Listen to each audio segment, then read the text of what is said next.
Hello everyone.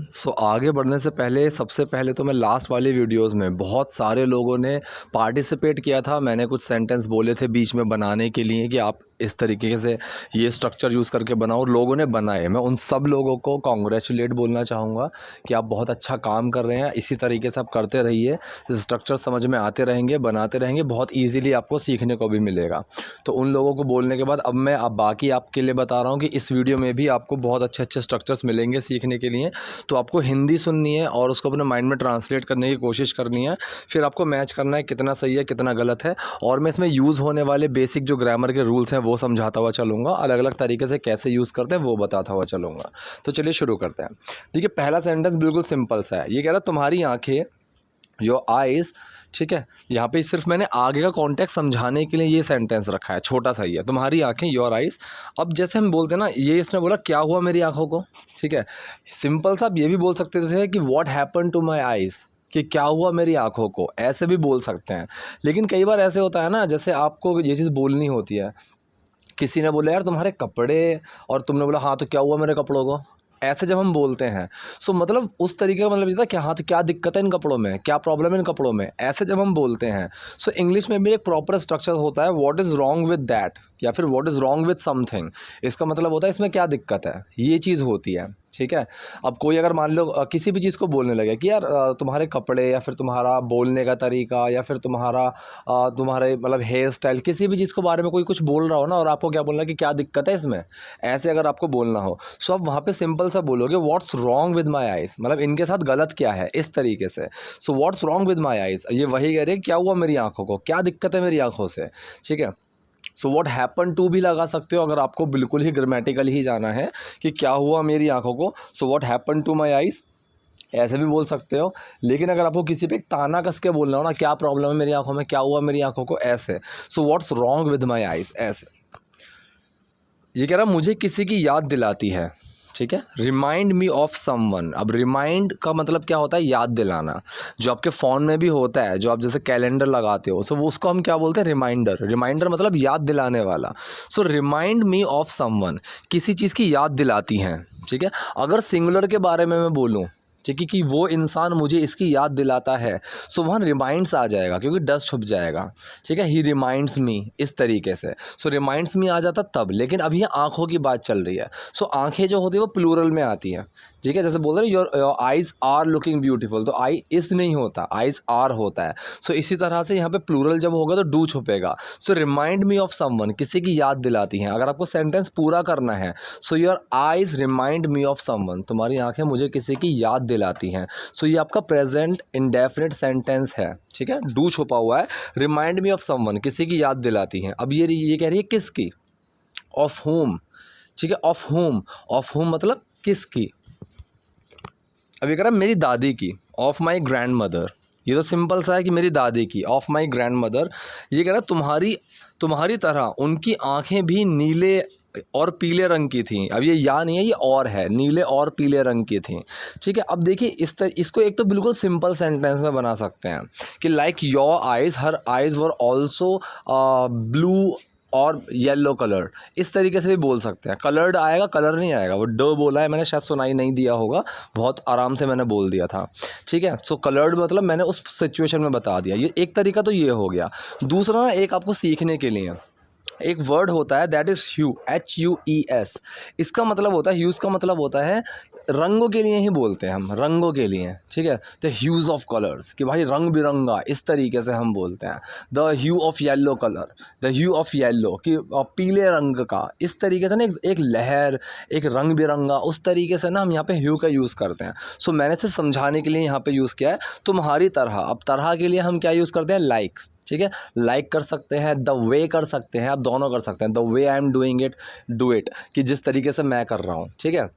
Like का मतलब होता है do it like I am doing, ऐसे करो जैसे मैं कर रहा हूँ। दोनों आप यूज़ कर सकते हो। मैंने यहाँ पर लाइक का यूज़ किया, लाइक योर आइज़, ठीक है। या फिर लाइक यू, तुम्हारी तरह, like you her eyes had two. अब ये हैड क्या, ये हैव की फॉर्म है, ठीक है। उनकी आंखें भी ऐसी थी, उनकी आंखें भी ऐसी रखती थी, ठीक है। ये हैव है, हैड की फॉर्म।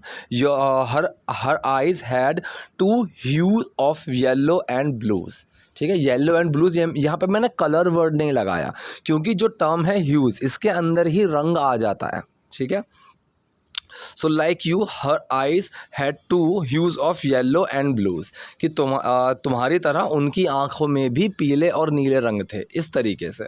सो पूरा सेंटेंस क्या बना, मेरी दादी की तुम्हारी तरह उनकी आंखें भी नीले और पीले रंग की थीं। Of my grandmother like you her eye had two hues of blues and yellows, या फिर येलोज एंड ब्लूज। अब ये कह रहे क्या तुम प्लीज़ मुझे अकेला छोड़ सकते हो। अब जो सकता है सकती हो वाला सेंटेंस है, कैन आएगा, ठीक है।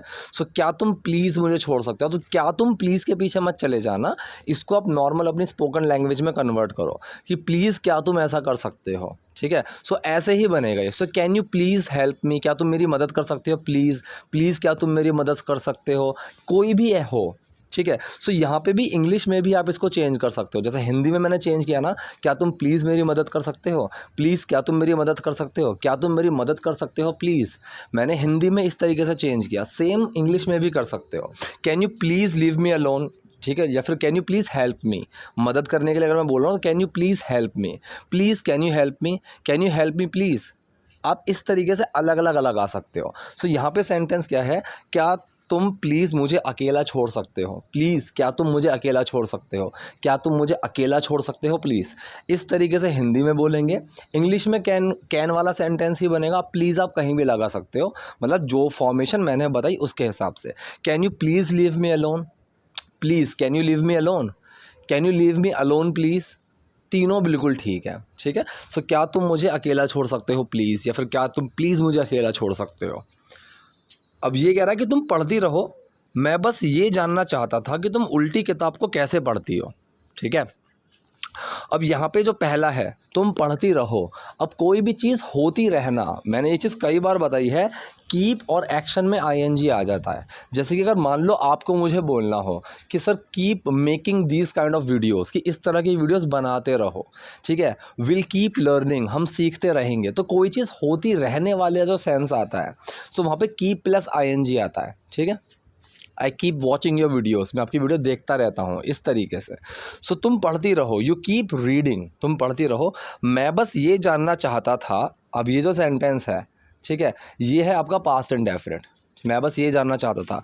I just wanted to find out, I just wanted to figure out, I just wanted to know, I just wanted to understand. आप यहाँ कुछ भी लगा सकते हो। फाइंड आउट का मतलब क्या होता है, कोई चीज़ ढूंढ के समझना, ठीक है। अंडरस्टैंड भी वही होता है। गेट का भी यूज़ कर सकते हो, I just wanted to get it, इस तरीके से भी आप बोल सकते हो। कई सारी वर्ड्स यूज़ हो सकते हैं, ज़रूरी नहीं है कि जो मैंने बताया वही होगा। अगर आपने सोचा कि I just wanted to understand, I just wanted to know, वो भी ठीक है।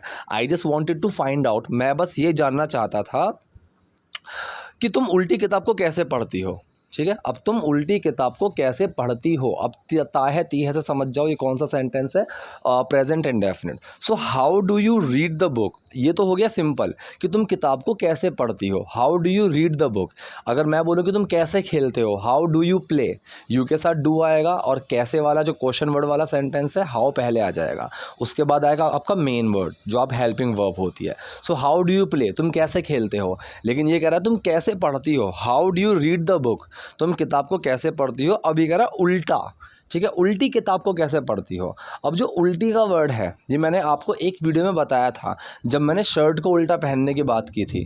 तो शर्ट जब हम उल्टा पहनते हैं तो हम क्या करते हैं, अंदर की जो सिलाई होती है वो बाहर कर देते हैं, so that is inside out.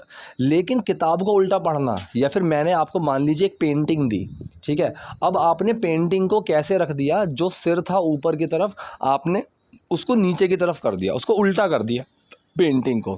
तो वो जो कंडीशन होती है, वो कंडीशन क्या होगी, अपसाइड डाउन, अपसाइड डाउन, ठीक है, कि आपने जो ऊपर वाली जो चीज़ थी उसको नीचे कर दिया। या फिर आप डाउन साइड अप भी लिख सकते हो, लेकिन डाउन साइड अप ना बहुत कम सुनने को मिलता है, अपसाइड डाउन ही ज़्यादा मिलता है, ठीक है, कि भाई उल्टा कर दिया, upside down, that is upside down. Do it right side up, कि इसको सीधा करो, उसको सीधा करने को बोलेंगे राइट साइड अप, ठीक है। तो यहाँ पे ये यही बोल रहा है कि तुम उल्टी किताब को कैसे पढ़ती हो। हाउ डू, पहले तो हम ये बनाएंगे कि तुम किताब को कैसे पढ़ती हो, how do you read the book, अब आएगा उल्टी, अपसाइड डाउन, ठीक है। सो पूरा क्या बना, तुम पढ़ती रहो, मैं बस ये जानना चाहता था कि तुम उल्टी किताब को कैसे पढ़ती हो। You keep reading, I just wanted to find out how do you read the book upside down. अब ये करिए अब बहुत हो चुका है, अब जैसे हम ये बोलते हैं ना अब बहुत हो चुका है, इस चीज़ के लिए भी कई सारे टर्म्स हैं। अनफ इज़ एनफ ऐसे भी बोल सकते हैं, इट्स अनफ ऐसे भी बोल सकते हैं, नाउ इट इज़ एनफ ऐसे भी बोल सकते हैं, ठीक है। इट्स टू मच ऐसे भी बोल सकते हैं, कई तरीके हैं। एक तरीका बहुत अच्छा है, this is the limit. This is the limit जो मैंने यहाँ पे आपको बताया है। दिस इज़ द लिमिट का मतलब भाई अब ये बहुत हो गया, अब हद हो चुकी है, एक वो वाला सेंस आता है। सो ये कह रही है कि अब बहुत हो चुका है, अब चुका है चुकी है से अगर आपको बनना है, so this has been a limit, या फिर this has made a limit, आप इस तरीके से भी बना सकते हो। कई तरीके हैं बनाने के आपके लिए, ठीक है। लेकिन आपको प्रॉपर एक सिंपल स्ट्रक्चर अगर आपको रखना हो, क्योंकि अगर आपको स्टार्टिंग में अपनी फ्लुएंसी बनानी है ना, so I always suggest to all my viewers and students कि आप एक चीज़ को पकड़ो और उस चीज़ को जितना हो सके उतना यूज़ करो। That is the only thing which is going to make you more fluent in English, ठीक है। 10 चीज़ों के पीछे भागने से अच्छा है आप एक चीज़ को पकड़ो और पहले उस पर कमांड करो और तब आप दूसरी चीज़ पे जाओ। When you are so sure that yes on this particular term और structures I am not going to make any kind of mistakes, ठीक है। सो यहाँ पे ये कह रही है अब बहुत हो चुका है, this is the limit, this is the limit. अब इसकी फ्रेंड आई है, पूछ रहे सिमरन तुम यहाँ हो, ये तो सिंपल सा सेंटेंस है, सिमरन तुम यहाँ हो, सिमरन यू आर हेयर।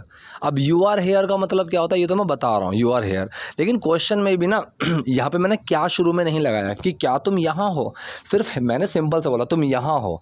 इंग्लिश में भी हम ऐसे ही करते हैं। अब अगर ग्रामेटिकली जाऊँ तो हिंदी में भी क्या होना चाहिए था, क्या तुम यहाँ हो, ठीक है। और इंग्लिश में भी होना चाहिए था आर यू हेयर। लेकिन यहाँ पे ये चीज़ नॉर्मल है, इसने बोला तुम यहाँ हो, you are here, you are here. मुझे लगा कि आपकी ट्रेन छूट गई है, ठीक है।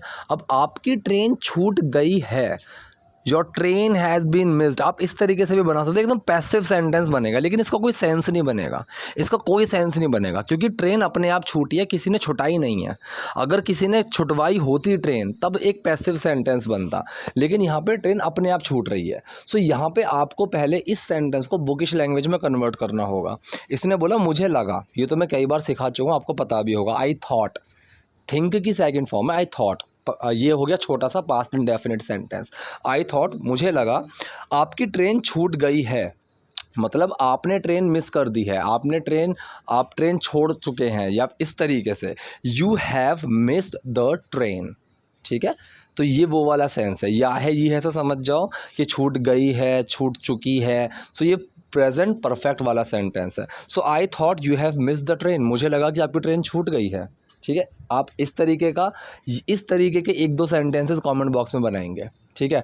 आप खुद दिमाग लगा के बनाओ कि क्या फॉर्मेशन आप बना सकते हो, क्या हिंदी में लेकर आ सकते हो, ठीक है। मुझे लगा कि आपका एग्ज़ाम रह गया है, मुझे लगा कि आपकी गाड़ी छूट गई है, मतलब आपकी टैक्सी छूट गई है, इस तरीके का कुछ सेंटेंस बनाओ।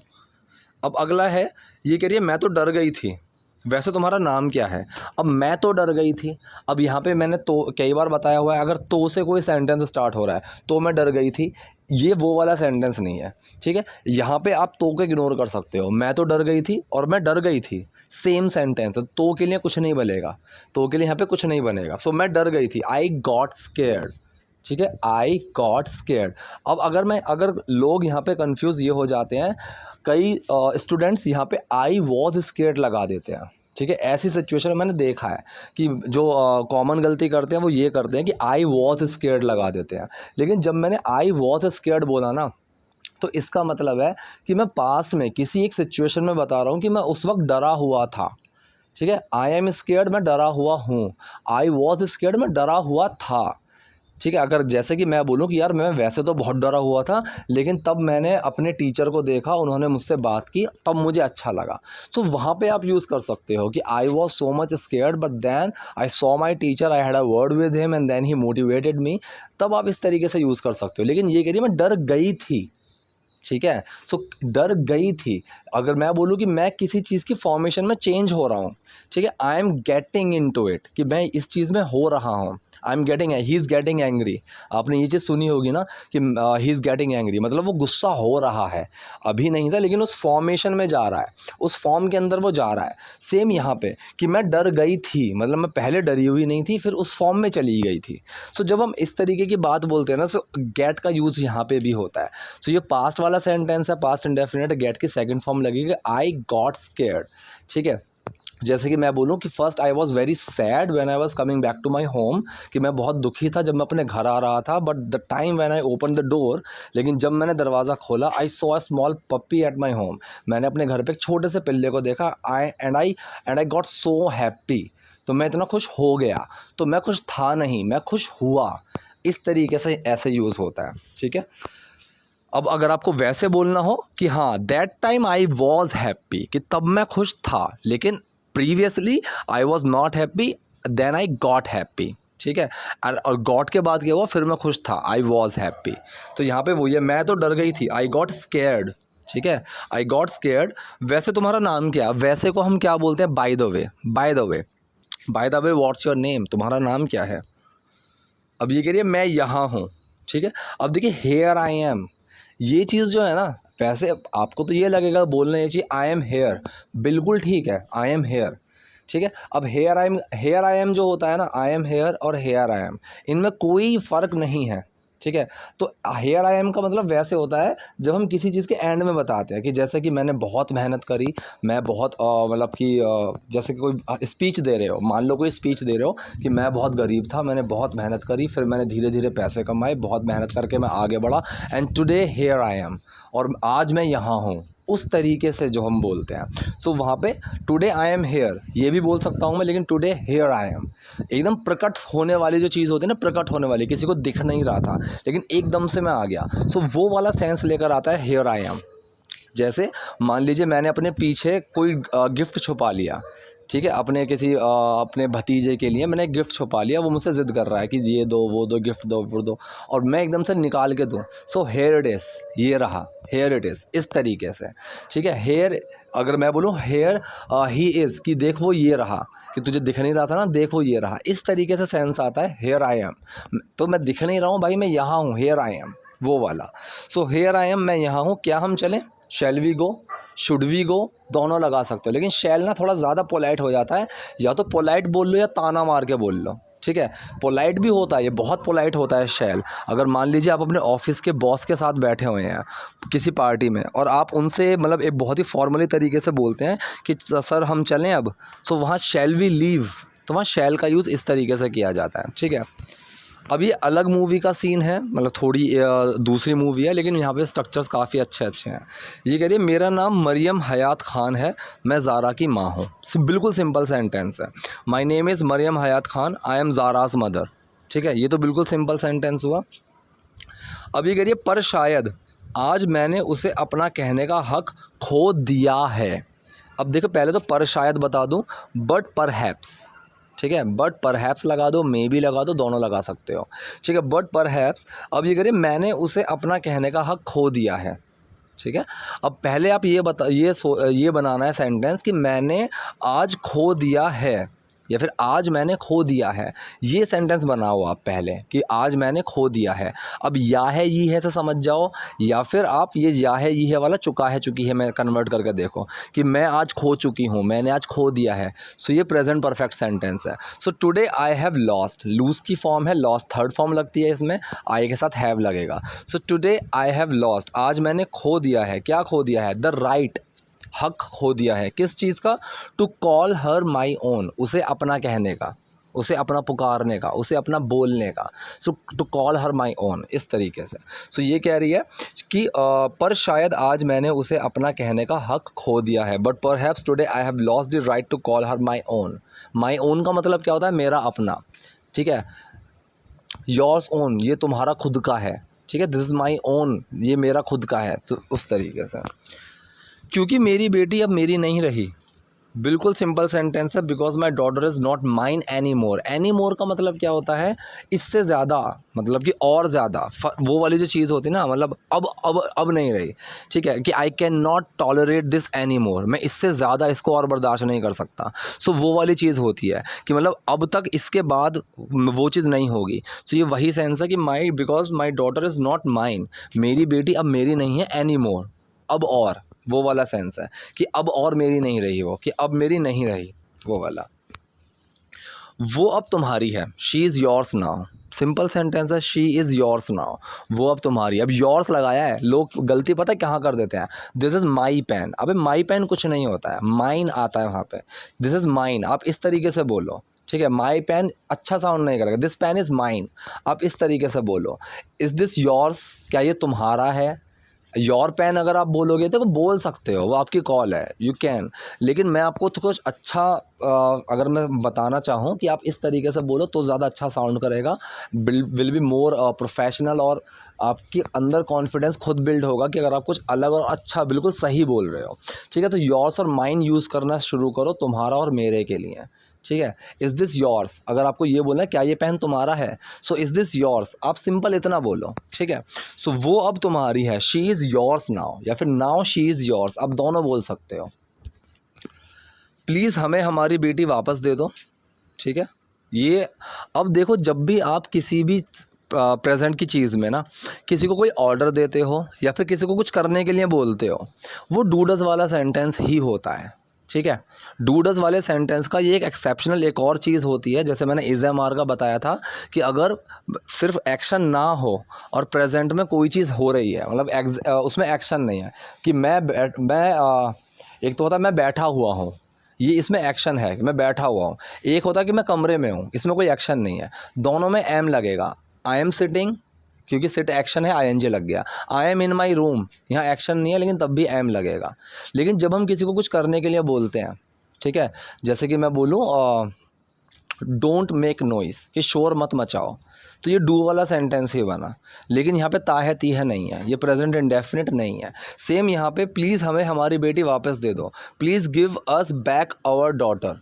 अगर मैं इसी सेंटेंस को नॉट में बनाऊंगा तो डू बाहर आ जाएगा, please do not give us back our daughter, ये डू वाला सेंटेंस ही है, ये कोई कुछ करने के लिए बोल रहा है। रिक्वेस्ट की बात अलग होती है, ठीक है, वहाँ पे एक चीज़ अलग है। यहाँ पे कह रही है कि please give us back our daughter, कि प्लीज़ हमें हमारी बेटी वापस दे दो, नहीं तो उसके पिता मर जाएंगे, ठीक है। अदरवाइज, नहीं तो एक वरना वाली चीज़ है, वरना उसके जो है, देखो वहाँ पे हम अदरवाइज़ का यूज़ करते हैं। एक टर्म और होती है और एल्स, ठीक है। अब और एल्स और अदरवाइज़ में ना लोग कन्फ्यूज़ रहते हैं, लेकिन और एल्स का जो मतलब होता है ना, वो होता है या फिर वाला, थोड़ा धमकाने वाला जो होता है ना, धमकाने वाला, ठीक है, कि या फिर मैं ऐसा कर दूंगा, तो और एल्स का यूज़ वहाँ पे होता है या फिर वाले में। लेकिन यहाँ पे या फिर का सेंस नहीं है, यहाँ पे है नहीं तो, वरना, वो वाला सेंस है। तो वहाँ यहाँ पे अदरवाइज़ का यूज़ होगा। Otherwise her father will die, उसके पिता मर जाएंगे, फ्यूचर इंडेफिनिट सेंटेंस है ये वाला। वो शर्म नहीं सह पाएंगे। अब मैंने कल भी अपनी वीडियो में बताया था, अगर कैन प्रेजेंट में चल रहा है, ठीक है, मैं नहीं खेल सकता, आई कैन नॉट प्ले। अगर पास्ट की बात आ रही है, मैं नहीं खेल सका, आई कुड नॉट प्ले, ठीक है। अगर मैं फ्यूचर की बात कर रहा हूँ कि मैं नहीं खेल सकूँगा, मैं पार्टी में नहीं आ पाऊँगा, नहीं आ सकूँगा, सो वहाँ पे आप यूज़ करेंगे वोंट बी एबल, ठीक है। वोंट क्या है, विल नॉट बी एबल, ठीक है। आप इस चीज़ का यूज़ करो, आपको बिल्कुल सिंपल सेंटेंस लगेगा। सो यहाँ पे ये कह रही है कि वो शर्म नहीं सह पाएंगे, शर्म नहीं सह सकेंगे, फ्यूचर का सकना आ रहा है यहाँ पे। So he won't be able to bear the shame. Bear का मतलब क्या होता है, बर्दाश्त करना, ठीक है। So he won't be able to bear the shame, कि वो शर्म नहीं सह पाएंगे, नहीं बर्दाश्त कर पाएंगे, वो मर जाएंगे, ही विल डाई। मैंने सुना है कि तुम लोगों की जान बचाते हो, ठीक है। सो आई हैव हर्ड, मैंने सुना है, मैं सुन चुकी हूँ। तो ये जो सेंटेंस ना छोटा सा आई हैव हर्ड, ये आपका प्रेजेंट परफेक्ट सेंटेंस है, चुका है चुकी है वाला, ठीक है। सो हेयर की यहाँ पे फॉर्म लगी है heard. So I have heard, मैंने सुना है कि दैट, तुम लोगों की जान बचाते हो, यू सेव लाइव्स, ठीक है। अब ये तुम लोगों की जान बचाते हो, ये वाला सेंटेंस है आपका present indefinite, you save lives, lifes क्या है, ज़िंदगियाँ, कि तुम ज़िंदगियाँ बचाते हो, लोगों की जान बचाते हो। ये वाला सेंटेंस छोटा सा प्रेजेंट इंडेफिनिट है, अगर इसका नेगेटिव बनाओगे you do not save lifes, ठीक है। लेकिन यहाँ कह रही है कि तुम लोगों की जान बचाते हो, दैट यू सेव लाइफ्स। आप ही थे जिन्होंने ज़ारा की जान बचाई थी। अब मैंने इसी तरीके की फॉर्मेशन कल वाली वीडियो में बोली थी, जो लोगों ने कमेंट में बनाई, बहुत अच्छे रिस्पॉन्स मिले। I am really very happy for that, ठीक है। अब यहाँ पे वही फॉर्मेशन है कि आप ही थे जिन्होंने ज़ारा की जान बचाई। एक तो मैं यहाँ पे सिंपल बना सकता हूँ कि आपने ही ज़ारा की जान बचाई, only you save the life of Zara, ऐसे भी मैं बना सकता हूँ। You were the only person, ठीक है, you were the only person who save the life of Zara, मैं ऐसे भी बना सकता हूँ। You were the only person who save Zara's life, who saved Zara's life, मैं ऐसे भी बना सकता हूँ। इस सेंटेंस को कई तरीके से आप फॉर्मेशन में ला सकते हो, ज़रूरी नहीं है कि जो मैं बता रहा हूँ बस वही एक तरीका है, कई सारे तरीके हो सकते हैं। मैंने क्या तरीका लिखा है, यू वर द वन, आप ही थे, ठीक है, हु सेव्ड ज़ाराज लाइफ, जिसने ज़ारा की जान बचाई, ज़ारा की ज़िंदगी बचाई। आप इसको मैंने कई सारे तरीके बता दिए, आपको जो ठीक लगे, जो आपको कन्वीनियंट लगे, you can choose and you can speak. लेकिन वही फॉर्मूला है छोटा सा, 10 चीज़ों को बोलने की जगह just pick only one, be consistent with that formation and be consistent with this speaking skills, और उसको आप अपनी बातों में लेकर आइए, ठीक है। सूनर और later you will find yourself in a position where you are much confident, ठीक है, कि आप ज़्यादा कॉन्फिडेंट फील करेंगे खुद को और आप बहुत ही फ्लुएंटली बोल पाएंगे, ठीक है। अब ये करिए, तो प्लीज़ उसके पिता की जान बचा लो, ठीक है। तो अब प्लीज़ उसके पिता की जान बचा लो, अब यहाँ पे तो से सेंटेंस शुरू हो रहा है, तो अब प्लीज़ उसके पिता की जान बचा लो। So now please save her father's life. अब देखिए यहाँ पे भी क्या हो रहा है, किसी को कुछ करने के लिए बोल रहे हैं, ठीक है, कि अब ये कर लो, ये कर लो, तो ये डूडस वाला ही सेंटेंस है, ठीक है। सो now please save her father's life, अब उसके पिता की जान बचा लो। अगर मैं इसका नेगेटिव बनाऊंगा तो डू नॉट आ जाएगा, ठीक है। Now please do not save, इस तरीके से आ जाएगा, लेकिन यहाँ पे सिंपल है, सो now please save her father's life. ये छोटी छोटी सी जो चीज़ें हैं ना, जो मैं बताता हुआ चलता हूँ, बहुत छोटी छोटी सी चीज़ें, इनको ही पकड़ के अगर एक या दो चीज़ें भी आप रोज़ सीख के उसको इम्प्लीमेंट करके उसकी प्रैक्टिस करना शुरू कर दोगे ना। मुझसे कई लोग पूछते हैं, sir with the help of these videos would be like we would be able to speak English, or how these videos are gonna help us in our spoken language or in our spoken practice। so बस यही एक तरीका है कि आपको अपने convenient के हिसाब से कोई भी स्ट्रक्चर आप चूज़ करो जो आपको ठीक लगता है कि this structure is new for you और this will be beneficial for you. So आप उस चीज़ को चूज़ करो, आप उस चीज़ को जितना हो सके उतना बोलो, इंटेंशनली अपने कन्वर्सेशन में उसको यूज़ करो। इस तरीके से वो स्ट्रक्चर आपका पक्का होता हुआ चला जाएगा। और आप, मैं कह रहा हूँ चलो रोज़ भी नहीं कर पा रहे हो, हर 2 दिन में, हर 3 दिन में एक स्ट्रक्चर तो आप अपनी कन्वर्सेशन में ऐड कर सकते हो ना, कोई बहुत बड़ी बात नहीं है। इस तरीके से अगर आपने हर 2 दिन में भी सिर्फ एक स्ट्रक्चर भी सीखा, तब आपके 1 महीने में 15 स्ट्रक्चर हो जाएंगे। So that won't be a small thing for you, आपके लिए वो इतनी छोटी बात नहीं होगी, ठीक है। तो यहाँ पे आज मैंने आपको एक चीज़ सिखा दी कि फ्यूचर का कैन वाला फंडा सिखा दिया, ठीक है। You were the one, you are the one, ये चीज़ें सिखा दी हैं। आप इस हिसाब से जो भी आपको ठीक लगे वो आप यूज़ कर सकते हो। वीडियो अगर पसंद आई है तो कमेंट बॉक्स में बता देना, और जो मैंने बोला था बनाने के लिए वो भी बना देना, लाइक कर देना, और नए हो चैनल को सब्सक्राइब कर लेना। Thank you.